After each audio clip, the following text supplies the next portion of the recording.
non-negotiated to less than all of the charges. There is nothing that the court can do if the state chooses to go forward with some of those charges. So you could not do what Mr. Williams pled guilty or nolo to each of the charges that he was facing.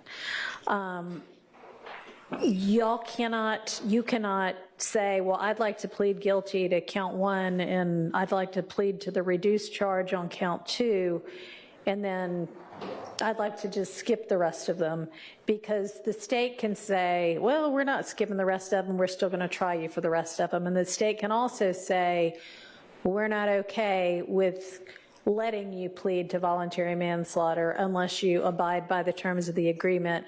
We're going to go forward with the murder trial. So, all right, I'm going to pause that right there. We're going to listen to the rest in a second, but I just want to give you guys my opinion about what's going on.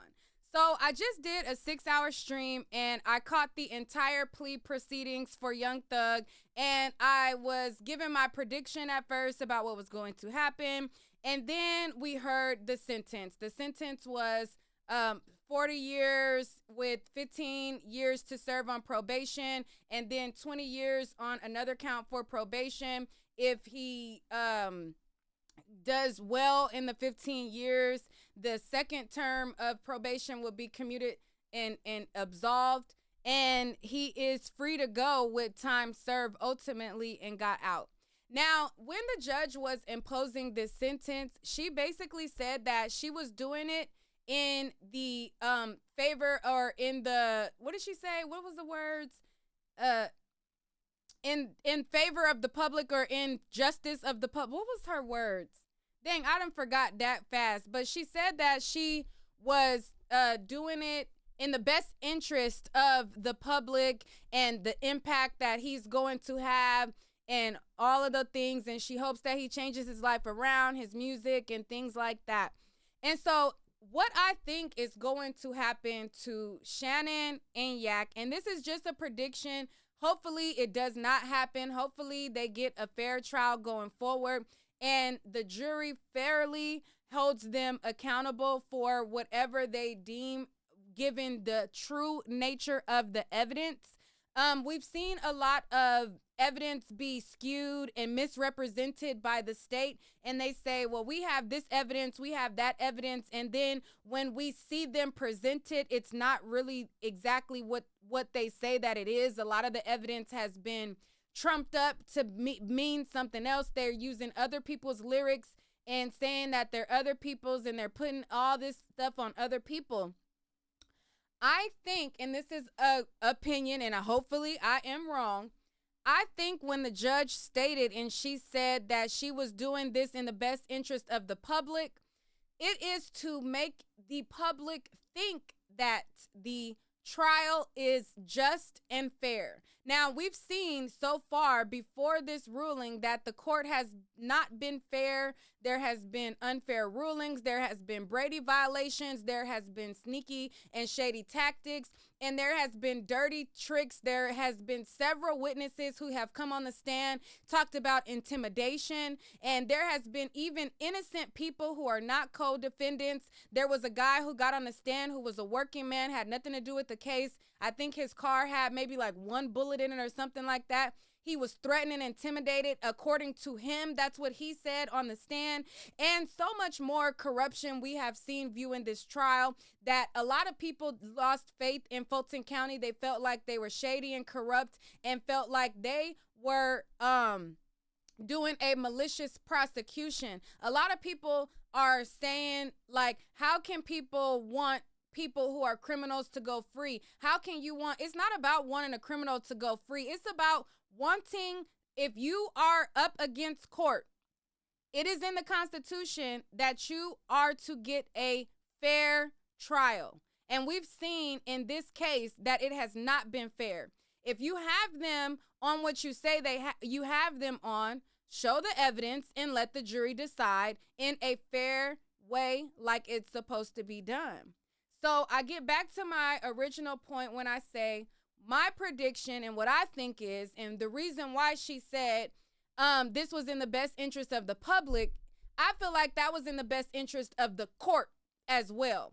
That was in her best interest because she's already made claims on the stand and said, I'm trying to fix the state's sloppiness. And she gave accusations or statements that would appear that she was skewed and that she's not basing her rulings on a fair ruling. She's basing it on, I just don't want to waste nobody's time, instead of basing it on the law. That's what it appeared. So I think that she gave Thug grace in the best interest of the public to appear that they are a fair court, so that when she throws the book at Shannon and Yak, it will look and appear that they have been fair. That's my opinion. It's not a fact, but that's just what I see reading between the lines, and especially what she said when they basically were asking her about, deciding on taking the deals. And when they were deciding this, right after a very lengthy plea with Young Thug, the state then said, we withdraw those pleas and to heck with it, okay? So I think that their intention is to railroad them because they can now look like the good guys. Well, look, we offered for Young Thug to go home. Look, Thug is home. We gave this person this plea, that person this plea. Fannie Willis made a declaration to the public that she is going to get a conviction for Donovan Thomas. And you've seen how much they were trying to plead to get Thomas' family on the record to speak in Young Thug's pleading, because they want this all to connect to a greater cause, okay? And that's just what I'm thinking. Hopefully the jury makes the ultimate decision and they ultimately basically rule on the evidence and the evidence alone. But let's listen to what is stated with this plea negotiations with the remaining individuals, and then I'm going to talk a little bit more, and then we'll be out. So hold on one second. Let me get to that point. Kendrick's a plea to count 1, conspiracy to violate the Racketeer Influence and Corrupt Organizations Act, which was 20 to serve 15. Count 2, the murder reduced to voluntary manslaughter, 20 years to serve 15. 20 years to serve 15, and then to the gang count 57, also 20 years to serve 15, all to run concurrent, and the state was willing to null pros all the other counts in the indictment. All right, and Mr. Kendrick and the attorneys associated with you,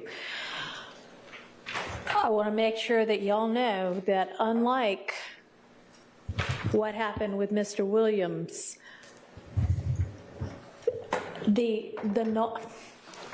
if you plead non-negotiated to less than all of the charges, there is nothing that the court can do if the state chooses to go forward with some of those charges. So you could not do what Mr. Williams pled guilty or nolo to each of the charges that he was facing.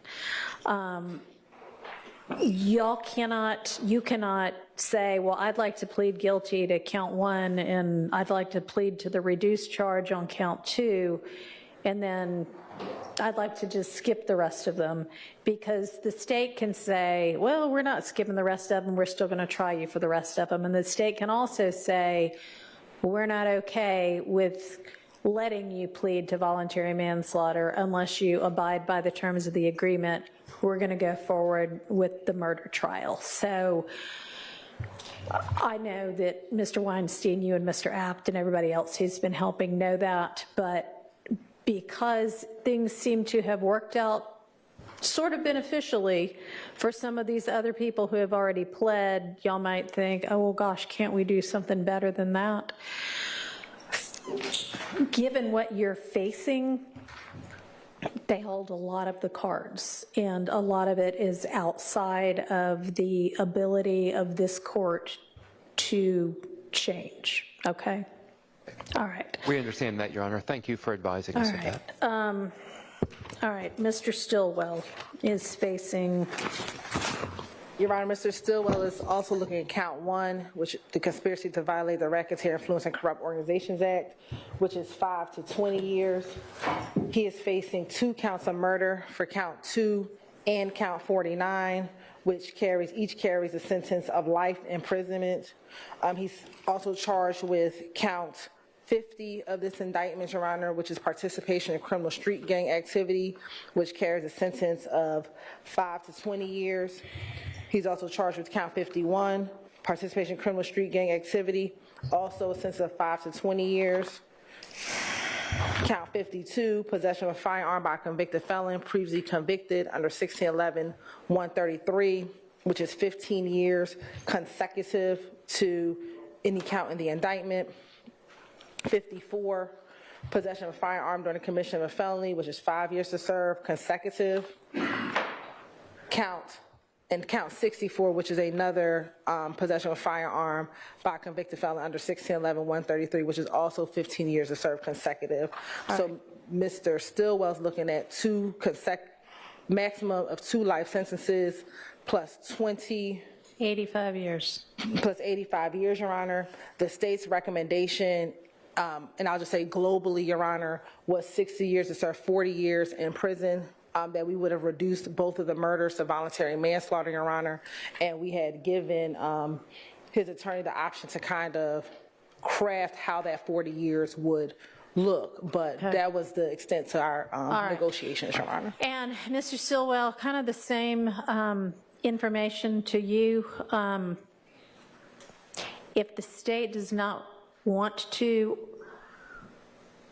reduce charges, you're not entitled to plead to reduce charges. They can say, you got to face these murder charges and we're going to make it a jury trial if you don't agree to what we're offering. Same thing, you can't say, well, I'd like those other charges dismissed if they're not willing to dismiss them in exchange for the negotiated sentence. All right, and this is very clear that there is no mistrial. They got Thug off. They got both the Hueys off. They got Little Rod off. And now it's just Yak and Shannon. And she's pretty much saying, we're not about to do a mistrial. We're about to go forward. Y'all gonna get booked with these 40 years to serve in jail, or you're gonna be booked with the alternative if you don't agree to them 40 years. And if you're gonna get 40 years anyways, why not continue? I mean, that's my whole entire rest of my, majority of I don't know how old they are, but, you know, they going to be 60, 70, 80 years old, depending on however old they are right now, after those 40 years. So it's like, at that point, I might as well take my gamble anyways and keep on going. So obviously each of you has the right to continue with the trial. You know, what you're doing, you are all have very capable attorneys representing you who clearly care very passionately about you all personally, as well as presenting your best case. But it's ultimately going to be up to the jury, and you cannot know what any jury is going to do. And they may say, I don't believe a single bit of this beyond a reasonable doubt. Y'all are both walking. They may say, you know what, I buy this, I don't buy that. I'm convicting you of 4 of the 5 or 4 of the 8 charges. You're still then going to face sentencing. They may convict you of everything. And if you are convicted of everything, Mr. Stillwell, you're facing 2 life sentences plus 85 years on top of that, as opposed to 40 years to serve with parole as a possibility. And Mr. Kendrick, you're facing life plus, I think I added up 115 years instead of 20 to serve 15. So it's just something to think about. And I mean, it's already past 5 o'clock. So are y'all going to? So Yak had 20 to serve 15. Shannon had 60 to serve 40. Leave the offer open until you have withdrawn the offer before you even put it on the record to. We communicated this to them last night, but if they did not accept it, then we would have withdrawn off. All right, well, given that the state spent the entire day negotiating Mr. Williams' plea, We didn't have. ultimately unsuccessfully, I don't know if either Mr. Weinstein or Mr. Sharp would have been able to negotiate with you during today. They would have, we didn't have any communication from Mr. Weinstein or Mr. And they rejected the offer. Okay. I did have communication with Mr. Abate today. I attempted to have communications with the DA last Tuesday Well, morning, but she failed to show up for our meeting. Any chance y'all might leave it open until 9 o'clock tomorrow? Your Honor, I'll consult with the DA, and if she wishes to read. Okay. I mean, I have no idea whether they'd want to keep it, but I haven't, we haven't put it on the record, and I haven't ensured myself as the court that they understood what the potential sentences were up until just now. So I would appreciate it if she would, so that they have the opportunity, having heard from the court, to talk to their attorneys. And they may still say that we're good, we're going forward, but. Right. We'll consult with the district attorney, but as a. Okay. So in the event that it is no longer open to you or that you decide to reject it anyway, I plan to start the trial again Monday morning. I'm going to have the jury be here at 9. I'm going to have us be here at 8:30. We're back to getting no sleep. So I'll see y'all at 8:30 regardless. Okay, now court is adjourned.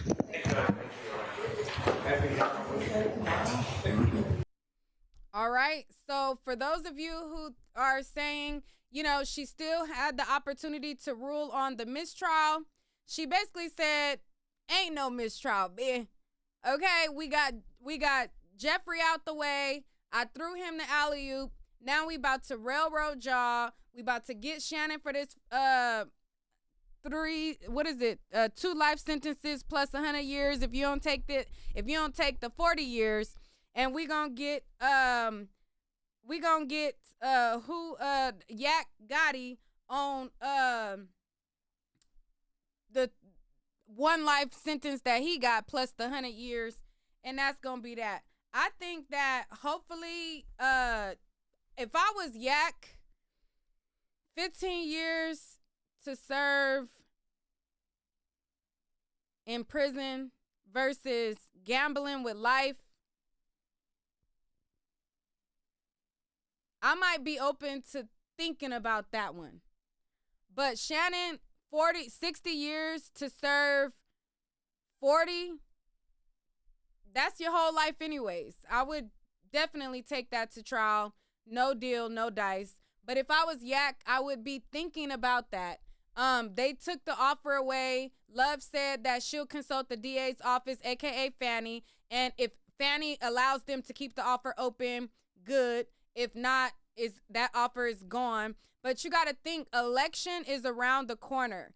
So in order for her to really bring this, she doesn't really have a real competition at the end of the day. So it would look even better for her if she closes this up before the election, so that she can say how she got these people off the street, how she got convictions out of all of them, how she promised convictions and how she got convictions out of all of them, and that would be, her campaign thing. But at the end of the day, she doesn't really have a lot of competition. The lady Kramer, I doubt she gets elected in office because the incentive was to stop the case for Thug. she's not, I don't even see her on the news or doing press or anything like that. I doubt she gets it anyways. So I don't know. That's just my theory. I think that it's a crazy, crazy, crazy game. I think that whether you are guilty of your charges or whatever the case, you should be having a fair trial. And they have not done a fair trial, none whatsoever at this point. I think that there should be sanctions and repercussions for the DA's office. They look horrible to the world. And I don't think that people should think that, oh, just because they let Thug free, that they're not corrupt, because they are on what it appears. And I think that they let Thug go with that type of release so that they can look like they gave him a good deal. Now, I think that Thug better really be on his P's and Q's, because any slip up, they are going to lock you up for those remaining 20 years that if you violate that probation, you got to serve 20 years in jail. So be on your best behavior. Do what you got to do. What they were not clear about in his proceedings, they said that he could not make music that depicted gang culture or anything like that. But I'm like, what about his catalog prior to that? A lot of times when artists do shows, they're doing shows based on old hits. So is he not going to be able to perform his old hits or what? Because she wasn't clear about his old music, but she said that he cannot promote the lifestyle of a gang member, and that's what was in his old music. So does that mean that he has to forfeit his catalog? What does that mean? I really don't know. I didn't get clarity on that part, but y'all let me know what y'all think about it down below, and I'll talk to you guys on the next video. What's your prediction going forward as it pertains to Yak Gotti and Shannon Stillwell? All right.